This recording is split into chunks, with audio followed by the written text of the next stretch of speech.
Kjo e hënë ka shënuar lirimin e hapësirës përpara shkollës nëntëvjeçare ndërmjetën e Shkodër, një zonë që prej 30 vitesh ishte e zënë nga ndërtime dhe pengesa që kufizonin funksionimin normal të mjedisit shkollor. Gjatë ditës sotme u ndërmor aksioni për largimin e objektive vendosur përpara godinës së shkollës, duke i kthyer kështu komunitetit një hapësirë të rëndësishme publike dhe duke përmirësuar ndjeshëm sigurinë për nxënësit dhe banorët e zonës. Aksioni u ndoq nga kryetari i Bashkisë Shkodër, i cili deklaroi se puna për lirimin e hapësirave publike në funksion të shkollave dhe ambienteve mes pallateve nuk do të ndalet në asnjë moment si pjesë e angazhimit për një qytet më të rregullt dhe më të sigurt për komunitetin.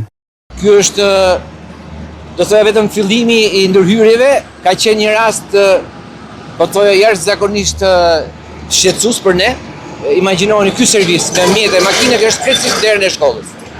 I legalizuar dhe na është dashme për disa procedura për ta liruar, krejtësisht në trotuarin e saj, por si këto kemi shumë objekte të tjera për shkolla të cilat do ndërhyjnë.